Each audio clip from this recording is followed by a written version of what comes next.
अस्सी 28 49 शुभ संध्या वंदन मेरे प्यारे बच्चों। आज आप लोग के लिए हम लेके आए हैं बिहार डीएलएड एंट्रेंस एग्ज़ाम 2023 के बारे में अपडेट। तो आइए, इसमें कुछ मुख्य बिंदु है जिस बिंदु पे हम लोग चर्चा करते हैं, फिर आपको बताएंगे कि कौन कौन इसमें पात्र हैं, कितनी योग्यता होनी चाहिए, कितनी उम्र होनी चाहिए, एग्ज़ाम कब होगी, एग्ज़ाम के परिणाम कब आएंगे, किन बच्चों का नामांकन होगा। तो आइए इन सभी मुख्य बिंदुओं पर अभी हम चर्चा करेंगे। तो प्यारे बच्चों, सबसे पहला जो है इसमें कौन कौन दे सकता है एग्ज़ाम, यानी कि बिहार डीएलएड एंट्रेंस एग्ज़ाम 2023 में बैठने के लिए कौन कौन बच्चे पात्र होंगे। तो आइए मैं आपको बता दूं, पिछले बार जो है इसमें कुछ बदलाव था। पिछले बार ये था कि कुछ जैसे जो पास आउट स्टूडेंट हुआ करते थे, जो एक साल पीछे, जैसे कि अभी 2023 में फॉर्म भरा जाएगा, तो जो 2022 में पास आउट थे वैसे ही बच्चे इसमें फॉर्म भर सकते थे। लेकिन अब इस बार का जो नियम है इसमें कुछ संशोधन किया गया है। इसमें दो नियम संशोधन किए गए हैं। सबसे पहला नियम जो है, जो इस बार इंटर का एग्ज़ाम देंगे, जो एग्ज़ाम में अभी अपीयर हो रहे हैं, शामिल होने वाले हैं, वैसे बच्चे भी इस एग्ज़ाम का फॉर्म भर सकते हैं। लेकिन पहले ऐसा नहीं था। अब जो है, जो इस बार इंटर का एग्ज़ाम देने जा रहे हैं वैसे बच्चे भी पात्र होंगे। और दूसरी बात इसमें यह है कि आपको नंबर को लेकर के भी इसमें कुछ संशोधन किया गया है। तो आइए एक एक करके हम लोग बात करते हैं। तो आप लोग वीडियो में बने रहिएगा, पूरे अंत तक देखिएगा, फिर आपको इसकी सारी प्रक्रिया समझ में आ जाएंगी। चलिए तो ध्यान देते हैं। सबसे पहला जो है वो आपको लिखा गया है कौन कौन दे सकता है एग्ज़ाम, यानी कि कौन कौन एग्ज़ाम दे सकता है। तो जो भी बच्चे 12th में साइंस से हो या आर्ट सब्जेक्ट से हो, अगर 50% के साथ पास आउट होंगे, वैसे बच्चे इसमें फॉर्म भर सकते हैं।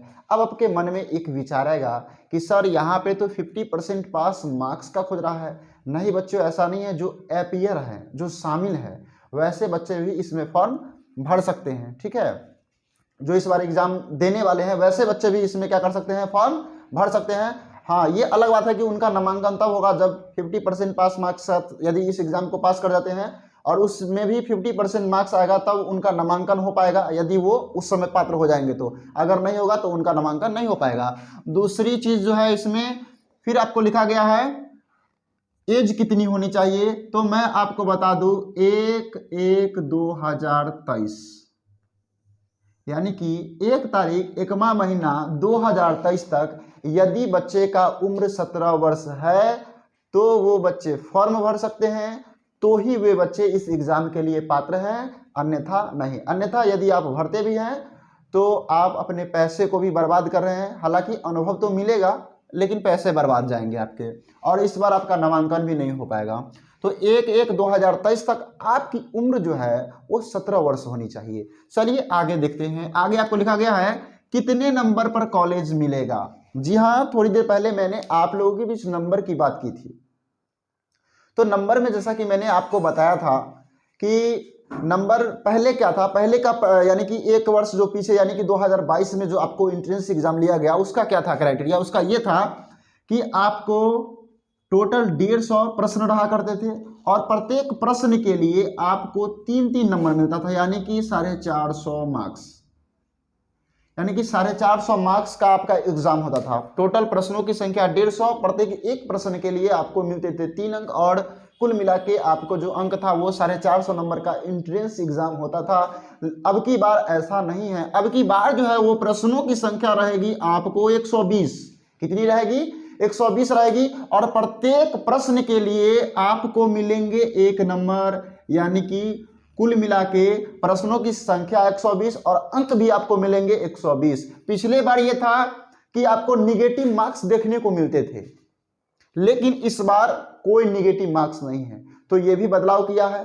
पहला क्या बदलाव किया, यानी कि जो बच्चे अपीयरिंग है या जो बच्चे इस बार एग्जाम दे करके आएंगे वैसे बच्चे भी इसमें क्या कर सकते हैं, फॉर्म भर सकते हैं। दूसरी बात, दूसरा बदलाव किया कि आपको प्रश्नों की संख्या को घटा दिया गया, जो 150 प्रश्न थे वो आपको कर दिए गए एक।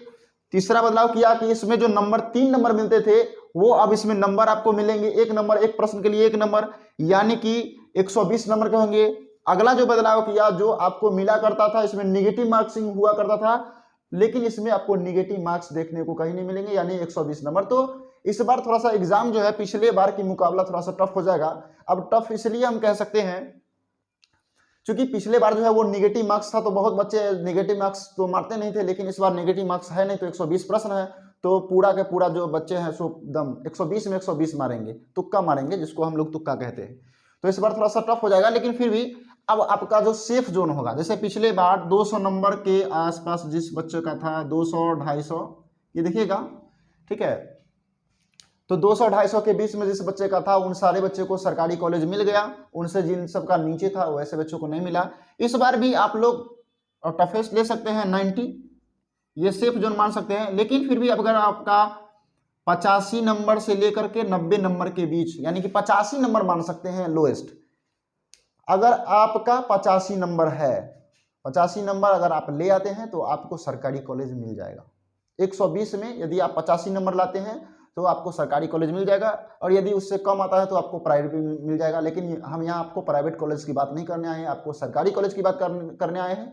तो आप सरकारी कॉलेज के लिए अच्छे ढंग से पढ़ेंगे तो आपको आराम से इतना नंबर आ जाएगा। फिर आगे हम लोग ध्यान देते हैं, हाँ, तो आपको ये था कि कितने नंबर पर कॉलेज मिलेगा, तो कॉलेज आपको बच्चे जान लीजिए कि आपको 85 नंबर प्लस ही चाहिए, तब आपको क्या मिलेंगे, सरकारी कॉलेज मिलेंगे। अब देखिए ये 85 नंबर लाने के लिए आपको क्या करना है और क्या क्या चीज़ पढ़ना है, किन किन चीज़ों को पढ़ेंगे कि आप इतने नंबर आसानी से ले आएंगे। तो मेरा क्लास जो है वो बहुत जल्द स्टार्ट होने वाला है, और ये क्लास जो स्टार्ट होगी आपको वो फरवरी में मतलब सरस्वती पूजा के बाद, यानी कि फरवरी में आपका ये बैच जो है वो हम स्टार्ट करेंगे। तो जो भी बच्चे क्लास करना चाहते हैं वो फरवरी में आकर के, फरवरी के फर्स्ट वीक में हम इसको स्टार्ट कर देंगे। तो जो भी बच्चे क्लास करना चाहते हैं वो ज्वाइन कर लें। उसके आगे का अपडेट हम लोग जानते हैं बच्चों, क्या दिया गया है कि फॉर्म कब तक आएगा।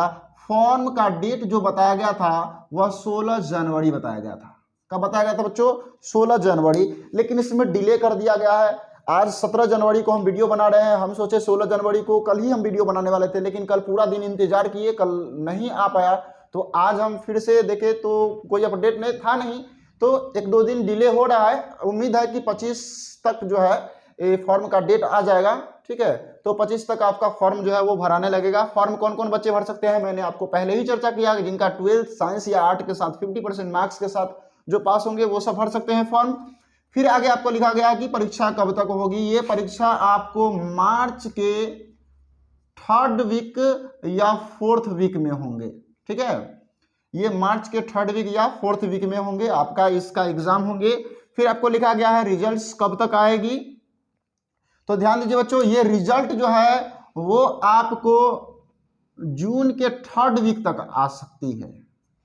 जून के 3rd वीक तक जो है आपको इसका रिजल्ट आएगा।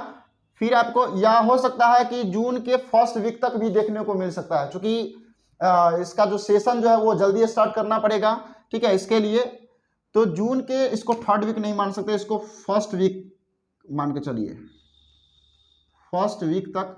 यदि आपका ये मार्च में 4th वीक तक एग्जाम हो जाता है तो जून के 1st वीक तक आपका क्या आ जाएगा, इसका जो है सो रिजल्ट आ जाएगा। अब लिखा गया है कि नामांकन और सत्र कब से प्रारंभ होगी। तो नामांकन और सत्र जो है ये आपको जुलाई महीने में देखने को मिल सकता है, क्योंकि हम लोग जब डीएलएड किए थे तो हम लोग जो डीएलएड किए थे उस समय में आपको ये था जुलाई से सत्र, हम लोग का 4 जुलाई से प्रारंभ हुआ था। तो आप लोग को भी चूंकि समय अगर एग्जाम कंडक्ट कराती है, समय रिजल्ट दे देती है, तो आपको जुलाई से सत्र जो है वह स्टार्ट हो जाएगी। जुलाई से इसकी क्लास जो है वो चलने लगेंगी। क्योंकि अभी कुछ दिन पहले हम एमएड का एग्जाम दिए, तो मेरा भी एंट्रेंस था, तो एंट्रेंस मेरा निकल गया है, सरकारी कॉलेज मिला है हमको। तो आप लोग भी यहाँ पे जो है सो आप लोग भी यदि सरकारी कॉलेज चाहते हैं तो आइए, हमारे जो कोचिंग है पूसा एकेडमी क्लासेज, उसके साथ जुड़िए, ठीक है। और यहाँ आपको इस एंट्रेंस की तैयारी करवाई जाएगी। और इस बार जो है मेरे यहाँ जो भी पढ़ने वाले बच्चे होंगे उन सब को विशेष रूप से इस तरह से तैयारी करवाई जाएगी कि उसको जो है सो 100 नंबर आसानी से आ जाए। 120 नंबर का रहेगा तो 100 नंबर वो बच्चे आसानी से ला जाएगा। मैं बताऊंगा कि ट्रिक क्या होता है, आखिर आपको कैसे पढ़ना है, क्या स्ट्रेटेजी होनी चाहिए, 120 नंबर में आप कैसे 100 नंबर ला सकते हैं, ये सारे स्ट्रेटेजी एकदम बेहतरीन ढंग से आप लोग को मैं बताऊंगा। तो आइए पूषा एकेडमी क्लासेज, और ज़्यादा संपर्क के लिए जो है सो आप मेरा नंबर लिख सकते हैं। मेरा नंबर जो है यहाँ पे मैं लिख देता हूँ, मेरा नंबर है 6207069903। ठीक है अमित सर, तो ये नंबर आप नोट कर सकते हैं, इस नंबर पे आप कॉल कर सकते हैं, मैसेज कर सकते हैं। विशेष जानकारी के लिए आप लोग बने रहिएगा। धन्यवाद। और जाते जाते मैं एक बात कर रहा हूँ, मेरे चैनल को आप लोग सब्सक्राइब कर दीजिए। सब्सक्राइब आप लोग करते नहीं हैं, लाइक करके जाइए। ठीक है, धन्यवाद।